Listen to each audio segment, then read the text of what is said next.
You were a national swimmer back then. You broke a lot of records when you were younger. How did you split your time at that time between training and school? Because, I mean, I knew it was tough for me back then. Definitely very tough. I would say that it was tougher in Malaysia than it was in the States. The education system in the States actually allowed me to schedule my classes around the training sessions. So if my training was, let's say, I think it was from 6 to 8 a.m., then I can schedule my classes from 9 a.m. onwards. So it's up to you. You schedule your classes surrounding your training.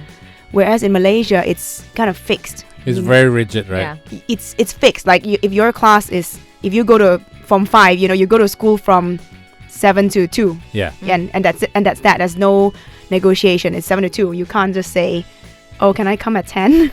Yeah. So did you train at 5 a.m. in the morning as well? Like I did? In Malaysia? Really? Yeah. We have to wake up at 4:30, be at the pool by 5, and probably run a few rounds around the pool to warm up. And our coaches would make us do a whole bunch of stuff before we jump in, and everybody will wait until the last minute before we jump in, because at 5 a.m. nobody wants to be in the pool.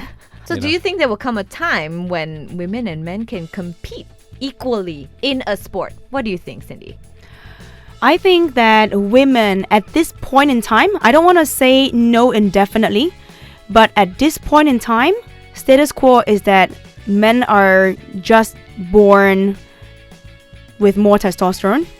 I mean, women have testosterone too. It's just that we don't want to look like men, and we just don't have as much testosterone as men. So it depends on the sport, I guess. But in the sport of swimming, the height advantage is definitely there for men, because women are shorter.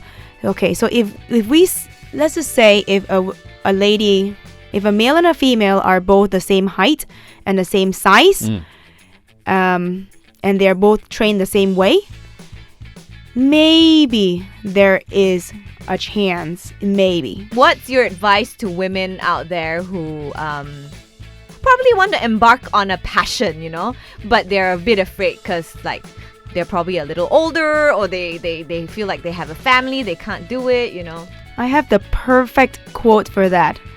Every winner was a beginner. Wow. You gotta start somewhere. It doesn't matter. And I guess this applies to everything in life. You gotta start somewhere. Nobody's born an expert. Take that first step, right? Yes.